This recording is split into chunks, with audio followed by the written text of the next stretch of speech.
Frank Pearson stood behind the counter of his electronics store, watching the front door with narrow eyes. He had owned Pearson's Electronics on Main Street for almost 30 years. The small shop sat between a coffee place and a bookstore in downtown Ridgeview. Frank sold all kinds of gadgets, from phones to computers to gaming systems. Even though technology changed fast, Frank's views about people did not. He had strong opinions about who belonged in his store and who didn't. The afternoon sun shone through the front windows, making dust sparkle in the air. Only 3 customers browsed the shelves. An older woman looking at phone cases, a teenage boy testing headphones, and a middle-aged man checking out laptop prices. Frank knew all of them. They were regular customers who lived nearby. The bell above the door jingled. Frank looked up to see a young black man walk in. The newcomer wore a navy blue hoodie and clean jeans. He had short, neatly trimmed hair and walked with good posture. Frank didn't recognize him. He had never seen this man in his store before. Frank's mouth turned down at the corners. His hand reached for his cell phone, sliding it closer on the counter. He watched as the man walked toward the section with phone accessories. "Can I help you?" Frank called out, not moving from behind the counter. The man looked up and smiled. "Just looking for now, thanks." Frank didn't smile back. Instead, he stepped out from behind the counter and walked to a display near the phone accessories. He began rearranging items that didn't need rearranging. He kept his eyes on the young man the whole time. The man picked up a wireless charger, looking at the price tag. Then he examined some earbuds, comparing 2 different brands. Frank moved closer, pretending to dust some items nearby. "Those are expensive," he said sharply. The man looked up, surprise crossing his face. "Yes, but I need good quality. My last pair didn't last very long. We have cheaper ones over there." Frank pointed to a rack of lower quality items. "Thank you, but I prefer these," the man said politely. He picked up the better earbuds and the wireless charger, then walked toward another section with portable speakers. Frank followed, staying just a few steps behind. The other customers noticed what was happening. The older woman frowned and shook, her head slightly. The teenage boy pretended not to see but kept glancing over.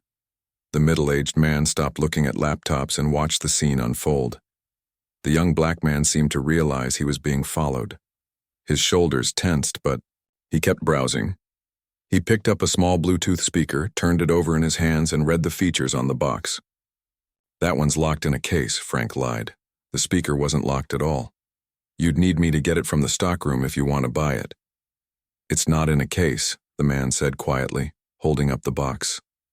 "I can see that." Frank's face grew red. "Well, it's the last one we have." "That's fine. I'd like to buy it along with these other items." The man held up the charger and earbuds. Frank didn't move. Instead, he stepped even closer. "What exactly are you doing in my store?" The man blinked, clearly surprised by the direct question. "Shopping, sir. I just moved to town last week. I need some electronics for my new place." "Where did you move from?" Frank demanded. "San Diego. I was transferred to the research center outside town." Frank didn't believe him. The research center outside Ridgeview was a high-security place that worked on military technology. They didn't hire just anybody. "Right," Frank said, his voice dripping with doubt. "The research center." The man took a deep breath. "Sir, I'd just like to buy these items and be on my way." "I bet you would," Frank muttered. He watched as the man began walking toward the checkout counter. When the young man bent down to look at a display of memory cards, Frank pulled out his phone and dialed. "Hello, police? This is Frank Pearson at Pearson's Electronics on Main Street," he said loudly, making sure everyone in the store could hear him. "I have a suspicious person in my store. I think he might be planning to steal something. Yes, he's still here. Dark hoodie, jeans." The young man stood up straight, his face showing disbelief. "Are you serious? I'm just shopping." The other customers looked uncomfortable. The older woman put down the phone case she was holding and walked quickly out of the store. The teenage boy removed his headphones, his eyes wide. "Sir," the middle-aged man called from across the store. "Is that really necessary? He's not doing anything wrong." Frank ignored him. Yes, please send someone right away, he continued into the phone. I don't feel safe. The young black man stood perfectly still, the items he wanted to buy still in his hands. His face showed a mix of anger and resignation, like this wasn't the first time something like this had happened to him. I have money to pay for these, he said calmly, though his voice had a slight shake to it. I'm Dr. Darnell Washington. I'm a new researcher at the Ridgeview Research Center. You can call them to confirm if you want. Frank scoffed. Sure you are. He didn't believe that this young man could be a doctor of anything. The teenage boy had pulled out his phone and was typing quickly. His eyes grew even wider as he looked at his screen, then up at Darnell Washington. Sir, the boy said to Frank, I just looked him up. Dr. Washington is real. He's some kind of important scientist. There are articles about him. Frank ignored the boy. The damage was done. He had already called the police and they were on their way. Let them sort it out. If this man really was who he claimed to be, then he had nothing to worry about. If not, well, Frank was just protecting his store. 5 minutes passed in tense silence. Darnell Washington didn't leave. He stood by the counter, waiting. The middle-aged man walked over to him and spoke quietly. Frank couldn't hear what they said, but the man seemed to be apologizing. The bell above the door jingled again. 2 police officers walked in, a tall woman with her hair pulled back in a tight bun, and a shorter man with a thick mustache. They looked around the store, taking in the scene. I'm Officer Lewis, and this is Officer Martinez, the woman said. We received a call about a suspicious person. Frank pointed at Darnell. This man has been acting suspicious, looking at expensive items. I was worried he might try to steal something. Officer Martinez looked at Darnell, then at the items in his hands. Sir, can I see some ID, please? Darnell carefully set down the electronics on a nearby shelf and reached for his wallet. He pulled out an ID card and handed it to the officer. I'm Dr. Darnell Washington. I recently transferred to the Ridgeview Research Center. I was just trying to buy some things for my new apartment. Officer Martinez studied the ID, then looked up at Darnell with new interest. Dr. Washington? The Dr. Washington who developed the electromagnetic shield system? Darnell nodded, his face still serious. Yes, that's me. The teenage boy gasped. What's an electromagnetic shield system? Officer Lewis turned to Frank, her expression now stern. Mr. Pearson, Dr. Washington is one of the top scientists in the country. His work saved 3 Navy ships during that incident in the Pacific last year. Frank felt the blood drain from his face. What? Over 2,000 sailors are alive because of his invention, Officer Martinez added, handing the ID back to Darnell with newfound respect. He received a medal from the president. Frank's mouth opened and closed, but no words came out. The middle-aged customer shook his head in disgust and walked out of the store. The teenage boy was frantically typing on his phone again, probably telling friends about what was happening. Darnell picked up the items he had planned to buy. Officers, I'd still like to purchase these if possible. Then I'll be on my way. Frank stood frozen behind the counter, the biggest shock of his life slowly sinking in. He had just called the police on a national hero, all because of the color of his skin. The consequences of his actions were about to change his life forever. Frank stood frozen behind the counter. His face felt hot with shame. The 2 police officers looked at him with disappointment in their eyes. Officer Lewis took out a small notebook and wrote something down. Officer Martinez stood close to Dr. Washington as if to protect him. Dr. Washington, Officer Martinez said, would you like to file a complaint about this incident? Darnell looked at Frank for a long moment. His face showed no anger, but his eyes were sad. No, he said finally. I just want to buy these items and go home. It's been a long day. Frank's hands shook as he rang up the wireless charger, earbuds, and Bluetooth speaker. He couldn't look Darnell in the eye. The teenage boy who had been in the store took out his phone and started filming. Frank noticed but said nothing. He deserved whatever was coming to him. That will be $157.84, Frank said quietly. Darnell took out his wallet and handed Frank a credit card. The name Dr. Darnell Washington was printed on it in raised letters.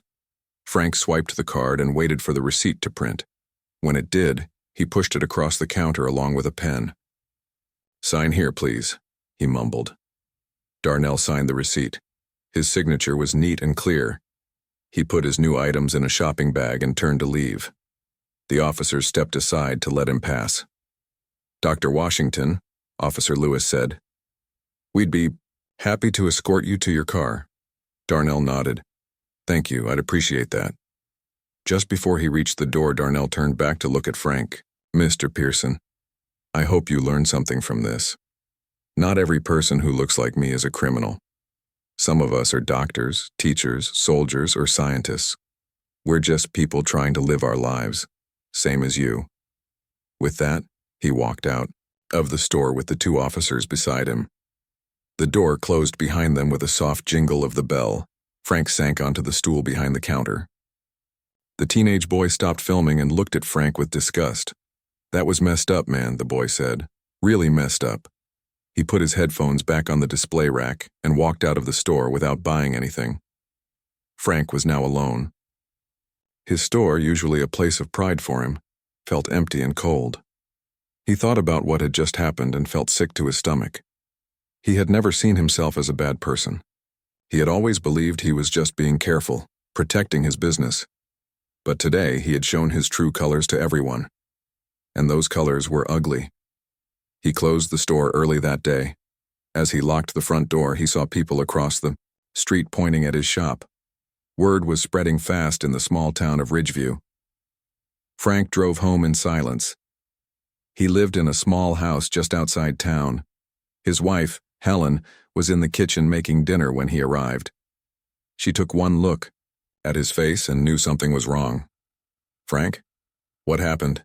she asked. Frank sat at the kitchen table and told her everything. He didn't try to make excuses or defend himself. He told her exactly what he had done and how wrong he had been. Helen's face showed shock, then disappointment. "Oh, Frank," she said when he finished. "How could you?"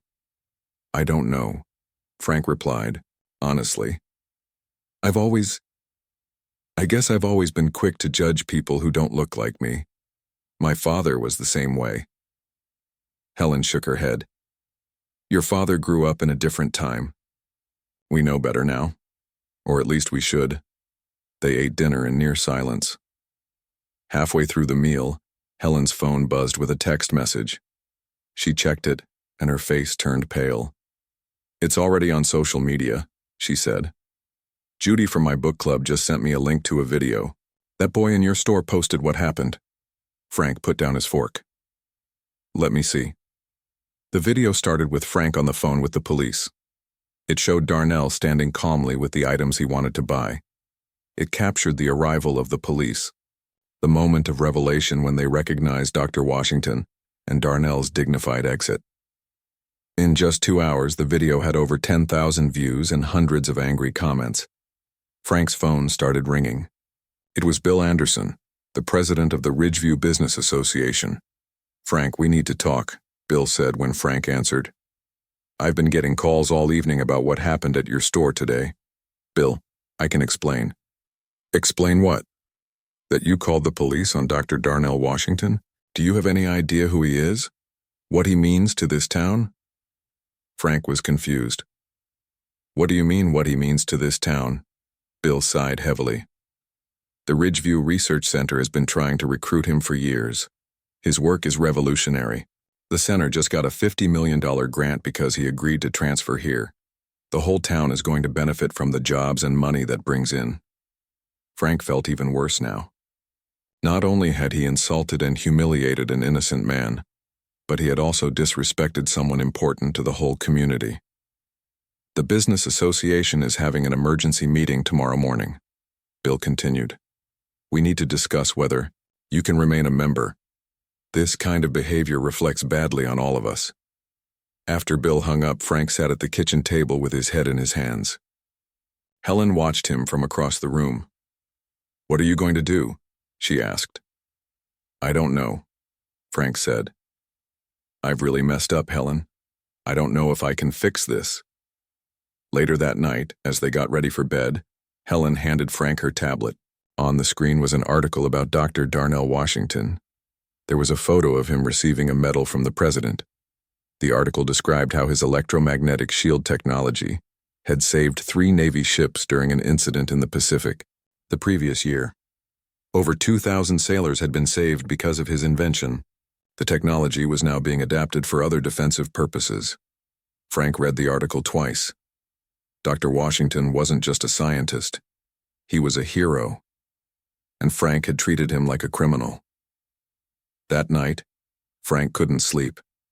He kept thinking about the look in Dr. Washington's eyes, not anger, but sadness, as if what happened wasn't surprising to him. As if he had experienced this kind of treatment many times before. For the first time in his life, Frank truly put himself in someone else's shoes. He imagined what it must be like to be judged everywhere you went, to have people assume the worst about you before you even spoke a word. He imagined saving thousands of lives and still being treated with suspicion when you walked into a store. By morning, Frank knew what he had to do. It wouldn't be easy, and it might not even work. But he had to try to make things right. Not just for his business or his reputation, but because it was the right thing to do. As the sun rose over Ridgeview, Frank got dressed and prepared to face the consequences of his actions. His first stop would be the Ridgeview Research Center. He needed to find Dr. Washington and apologize in person. After that, he would have to find a way to make amends to the whole community. It would be the hardest thing he had ever done. But as he looked at himself in the mirror, Frank knew it was time to become a better person than he had been. Frank arrived at the Ridgeview Research Center just after 9 in the morning. The building was large and modern with lots of glass and steel. A tall fence surrounded the property, and a security guard stood at the entrance gate. Frank parked his car in the visitor lot and walked to the main entrance with a small gift bag in his hand. His heart beat fast as he pushed open the glass doors and entered the lobby. The space was bright and clean with shiny floors and a large desk at the center. Behind the desk sat a young woman with short blonde hair. "Good morning," she said. "How can I help you?" "I'd like to see Dr. Darnell Washington, please," Frank said. His voice shook a little. The receptionist looked at him with a blank face. "Do you have an appointment?" "No, but it's important. My name is Frank Pearson. I own Pearson's Electronics in town." The woman's expression changed. She clearly recognized his name. "I see," she said coldly. "Please have a seat. I'll call Dr. Washington's office to see if he's available." Frank sat in one of the chairs in the waiting area. He placed the gift bag on his lap and waited. After about 10 minutes, the receptionist called him back to the desk. "Dr. Washington can see you for 5 minutes," she said. "Angela will take you to him." She pointed to another woman who stood by a door marked "Authorized Personnel Only." Frank followed Angela down a long hallway. They passed several laboratories where people in white coats worked with strange equipment. Finally, they stopped at a door with Dr. Washington's name on it. Angela knocked, then opened the door. "Mr. Pearson to see you, Dr. Washington." Frank stepped into the office. It was a medium-sized room with bookshelves along one wall and a large desk covered with papers and a computer. Darnell Washington sat behind the desk. He wore a white shirt with a blue tie today. He looked surprised to see Frank. "Mr. Pearson," he said, "I didn't expect to see you here." "Thank you for seeing me," Frank said. "I know you're busy." Angela left the room, closing the door behind her. Frank stood awkwardly, holding his gift bag. "Please sit down," Darnell said, pointing to a chair across from his desk. Frank sat down and placed the gift bag on the desk. "I brought you something," he said. "It's not much, just the items you bought yesterday, plus a few other things I thought you might need for your new place." Darnell didn't touch the bag. "Mr. Pearson, why are you here?" Frank took a deep breath. "I came to apologize. I was wrong yesterday. Very wrong. The way I treated you was inexcusable." "Yes, it was," Darnell agreed. His face was serious but not angry. "I've been thinking about it all night," Frank continued. "About why I did what I did. I've always thought of myself as a good person, but good people don't act the way I acted. They don't judge others based on how they look. Darnell leaned back in his chair. This isn't the first time something like this has happened to me, Mr. Pearson. It probably won't be the last. Frank felt a wave of shame. That's terrible. I'm sorry for my part in it. Why are you really here? Darnell asked. Is it because you feel bad? Or because the video is going viral and your business is in trouble? The question hit Frank hard because there was some truth to it. He was worried about his business and his reputation, but that wasn't the only reason. Both, I guess, Frank admitted honestly. I do care about my business. It's my life's work. But even if there was no video, what I did was wrong. I need to own that and try to make it right. Darnell studied Frank's face for a moment, then nodded slowly. I appreciate your honesty. Most people would just make excuses. No excuses, Frank said. I was wrong. But I want to do better. I need to do better. And how do you plan to do that? Darnell asked. Frank hadn't expected this question. He had focused so much on apologizing that he hadn't thought much beyond that. I don't know exactly, he said. But I'm open to suggestions. I want to make real changes, not just say sorry and go back to how things were. For the first time, Darnell's expression softened a bit. That's a start. They talked for a few more minutes. Frank explained how he had grown up with certain views that he had never questioned until now. Darnell shared a few stories about other times he had been judged unfairly because of his skin color, even after becoming a famous scientist. As their conversation was ending, Frank had an idea. Dr. Washington, would you be willing to help me? To help me understand better and maybe even help me show others what I've learned? What did you have in mind? Darnell asked. I'm not sure yet, Frank admitted. But I know I can't fix this problem alone. And maybe there's a way to turn this bad situation into something good. Darnell thought for a moment. I have a meeting now, but I could meet you for lunch tomorrow to discuss it, if you have a concrete idea by then. Thank you, Frank said, standing up. I'll think hard about it, and I'll have a real plan by tomorrow. As Frank left the research center, he felt a little better. Dr. Washington hadn't forgiven him yet, but he had listened. He had given Frank a chance to speak. It was more than Frank deserved. On the drive back to town, Frank thought about what he could do to make real amends. A simple apology wasn't enough. He needed to show that he had truly changed. And he needed to help others change too. When he arrived at his store, he was shocked to see a small group of people standing outside with signs. The signs had messages like, "No room for racism" and "Boycott Pearson's electronics." About 10 people walked in a circle in front of his shop. Frank parked down the street and walked toward the store. As he got closer, the protesters saw him and started to shout, "Shame on you, Frank. Ridgeview deserves better. No more discrimination." Frank didn't argue with them. They were right to be angry. He tried to walk past them to open his store, but a tall man with gray hair blocked his way. "Bill," Frank said, recognizing the president of the business association. "I was going to call you after the meeting this morning. We voted, Frank," Bill said. "The association has decided to remove you as a member. We can't have businesses in our town that discriminate against customers." Frank nodded. "I understand." "Do you?" Bill asked. "Do you understand the damage you've done? Not just to your own reputation, but to our whole town. What if Dr. Washington had decided not to come here because of how you treated him? Do you know what that would have meant for Ridgeview?" "I'm trying to make it right," Frank said. "I went to see Dr. Washington this morning to apologize." "It's too late for that," one of the protesters shouted. "The damage is done." Frank looked at the angry faces around him. These were his neighbors, people he had known for years. Now they looked at him like he was a monster, and he had no one to blame but himself. "You're right," he said to the crowd. "What I did was wrong. I was wrong. I'm sorry." "Sorry isn't enough," someone shouted. "I know," Frank agreed. "That's why I'm going to do more than just say sorry. I'm going to make real changes." The protesters grew quiet, waiting to hear what he would say next. Frank didn't have all the answers yet, but as he stood there, an idea began to form in his mind. A way to turn his mistake into something positive. Something that might help not just him, but the whole community. "I have a meeting with Dr. Washington tomorrow," he told them. After that, I'll tell everyone my plan. And if it's not good enough, I'll close my store for good. With that promise, the protesters let him pass. Frank unlocked the door to his empty store and went inside. He had a lot of work to do before his lunch meeting tomorrow. He needed to come up with a plan that would truly make a difference.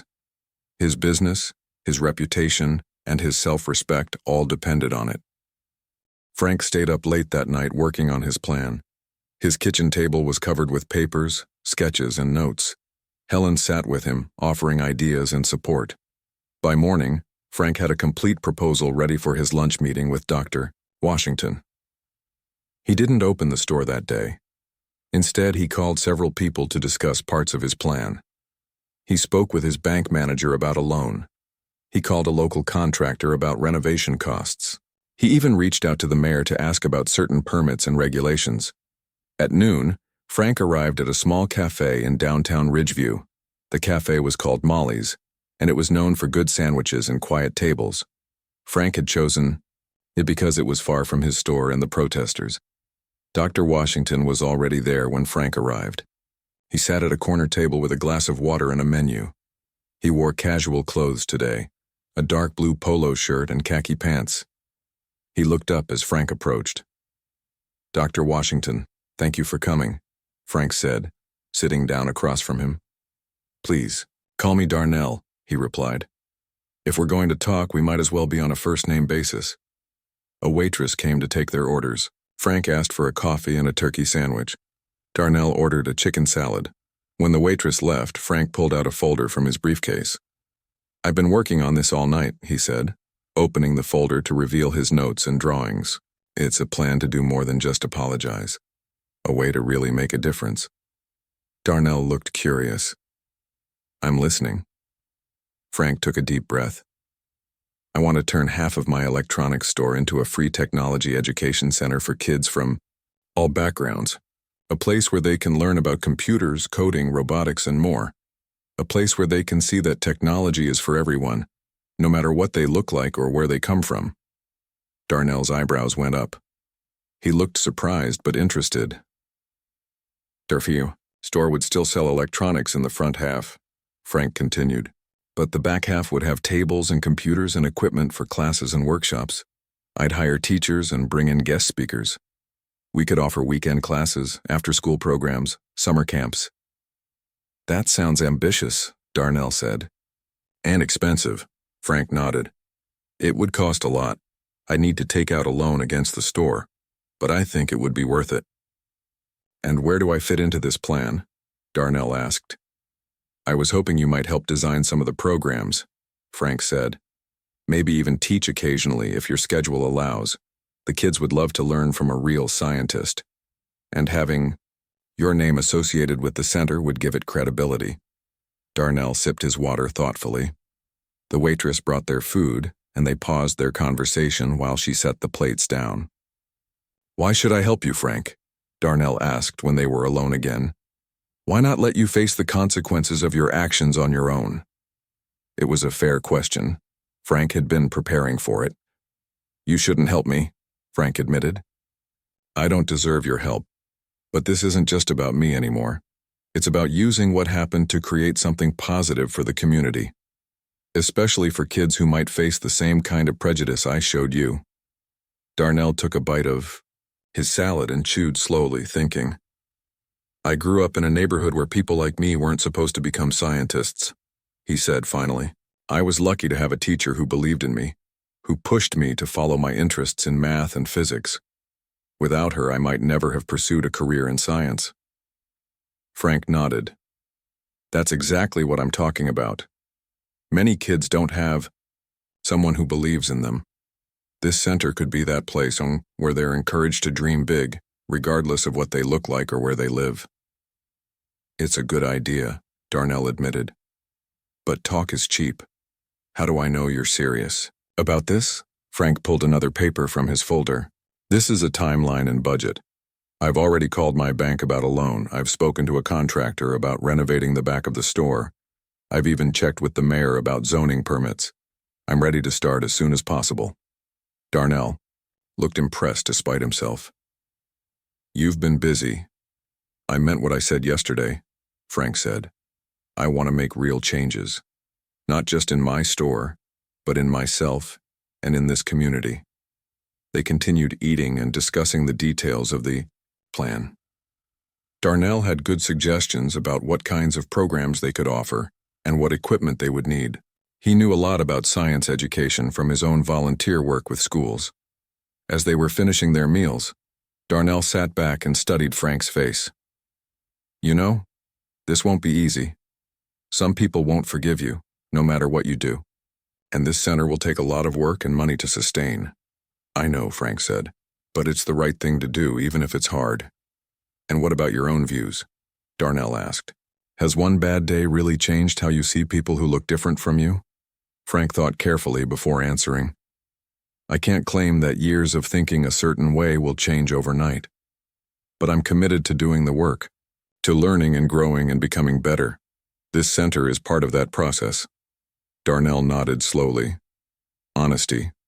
I appreciate that.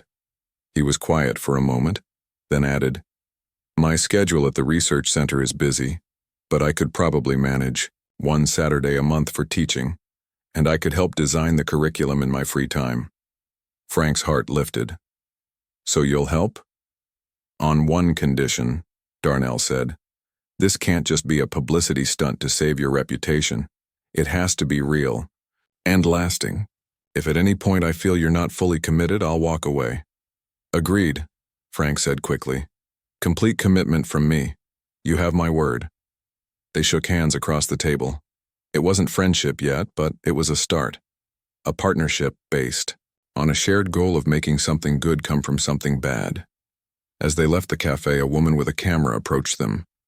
She wore a press badge from the local newspaper. Mr. Pearson, Dr. Washington, are you two having lunch together? Can I ask what you were discussing? Frank looked at Darnell, unsure how to respond. Darnell gave a small nod. We're working on a new project together, Frank said.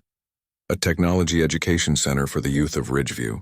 We'll be making a full announcement soon, but yes, Dr. Washington and I are partnering to bring new opportunities to kids in our community. The reporter looked shocked. This was clearly not the story she had expected to find when she spotted them. Can you tell me more? She asked, her pen poised over her notepad. Not yet, Darnell said, but we'll be holding a proper press conference next week to share all the details. As they walked away from the reporter, Darnell smiled for the first time since Frank had met him. Well, there's no backing out now. It's going to be in the newspaper. Frank smiled too. I wouldn't want to back out. This is the most important thing I've ever done. They parted ways outside the cafe, promising to meet again in a few days to continue planning. Frank walked back to his car feeling hopeful for the first time since the incident. He had a long road ahead, but at least now he was moving in the right direction. The news about Frank and Darnell's partnership spread quickly through Ridgeview.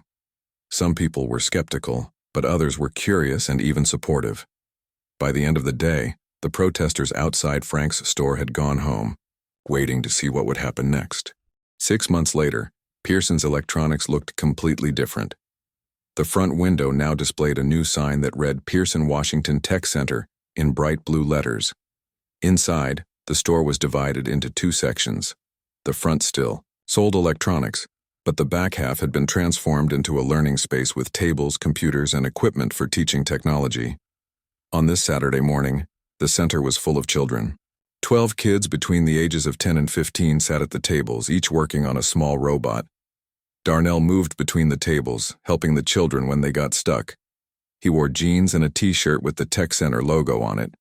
Frank stood near the doorway that connected the store to the center. He watched with pride as the children worked. When he had first proposed this idea 6 months ago, he hadn't known if it would succeed. Now the center ran programs 5 days a week, and they had a waiting list of kids who wanted to join. A young girl raised her hand, and Darnell went over to help her. She was trying to connect a wire to her robot, but couldn't get it to stay in place. Darnell showed her a different way to attach it, and her face lit up when it worked. The door to the store opened, and Mayor Sharon Collins walked in. She looked around at the renovated space with approval. "Frank, this place looks better every time I visit," she said. Thanks, Sharon, Frank replied. We just added 3 new computers last week, and we're starting a new program for high school students next month. The mayor nodded. The town council is very impressed with what you've done here. That's actually why I came by today. We'd like to offer the center a grant to expand your programs. Frank's eyes widened. A grant? That would be amazing. It's not a huge amount, the mayor said, but it should be enough to hire another teacher and maybe add some more equipment. We'll put it to good use, Frank promised. Let me get Darnell. He'll want to hear this too. Frank went into the classroom area and caught Darnell's attention. Darnell asked another volunteer to watch the class and joined Frank and the mayor in the store. Dr. Washington, the mayor said warmly. I was just telling Frank that the town council wants to support your work here with a grant. Darnell smiled. That's wonderful news. We've been hoping to start a program specifically for girls interested in science and engineering. This could help make that happen. The mayor stayed for a few more minutes discussing the details of the grant. After she left, Frank and Darnell returned to the classroom area. The kids were finishing their robots, excited to test them out. Time for the big race, Darnell announced. The children cheered and brought their robots to a small track set up on the floor. As the robots raced along the track, Frank thought about how much had changed in 6 months. The viral video that had shown his worst moment was still online, but now it was often shared alongside news stories about the tech center. Many people who had been angry with Frank had come to support the center's work. Not everyone had forgiven him, of course. Some people still refused to shop at his store, but Frank understood that real change took time, both in himself and in how others saw him. The most important change had been inside Frank himself. Working with Darnell and the kids at the center had opened his eyes to his own prejudices. He still caught himself making assumptions sometimes, but now he recognized when it happened and worked to correct his thinking. The robot race ended with much cheering and laughter. A small girl named Keisha won first place. Her robot was simple, but fast. She grinned as Darnell presented her with a small trophy. Great job, everyone, Darnell said to the class. Next week, we'll learn how to add sensors to our robots so they can detect objects in their path. The kids began to pack up their projects. Parents arrived to pick them up and the classroom gradually emptied. Soon, only Frank and Darnell remained. That was a good class, Frank said as they cleaned up the tables. Yes, they're making real progress, Darnell agreed. Keisha has a natural talent for engineering. Have you seen her designs? They're incredibly creative. Frank nodded. She reminds me of you, actually. Smart, determined. Darnell looked pleased by the comparison. I hope she has more support than I did at her age. That's why this place matters. They finished cleaning up and went to the small office at the back of the center. On the wall hung framed newspaper articles about the tech center's opening and its programs. There was also a photo of Frank and Darnell cutting a ribbon on opening day. Frank made coffee while Darnell checked emails on the computer. They had fallen into a comfortable routine over the months of working together. What had started as an uncomfortable partnership had grown into a genuine friendship. We got 5 new applications for the high school program, Darnell said, looking at the screen. And 2 more volunteers from the research center want to help teach. That's great, Frank said, handing Darnell a cup of coffee. With the mayor's grant, we might be able to accept all the applicants. They sat in comfortable silence for a moment, sipping their coffee. Frank thought back to that day in his store when he had called the police on Darnell. It seemed like another lifetime now. I never thanked you properly, Frank said suddenly. Darnell looked up from his computer. For what? For giving me a second chance? For being willing to work with me even after what I did? Darnell set down his coffee cup. You know, when you first came to apologize, I almost turned you away. I've heard plenty of apologies before, from people who didn't really mean them. What made you decide to hear me out? Darnell thought for a moment. You admitted you were wrong. No excuses, no defensiveness. That's rare. And then when you came up with this idea for the center, he gestured around them. It wasn't just about saving your reputation. It was about making a real difference. Frank nodded. It's been the most meaningful work of my life. I just wish it hadn't taken such an ugly incident to get me here. Sometimes, people need a wake-up call, Darnell said.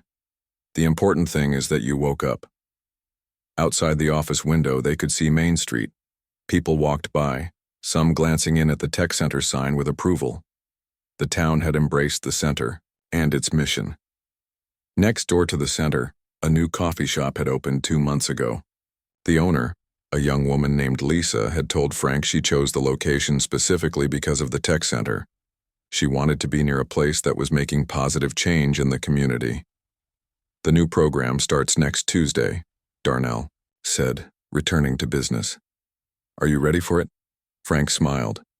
More than ready. I had an idea for a project the kids could work on, building solar-powered chargers for phones and tablets.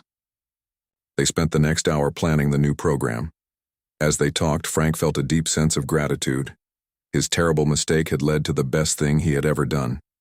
The prejudice that had lived inside him for so long was being replaced, day by day, with understanding and respect. Later, as they locked up the center, a family walked by on the sidewalk.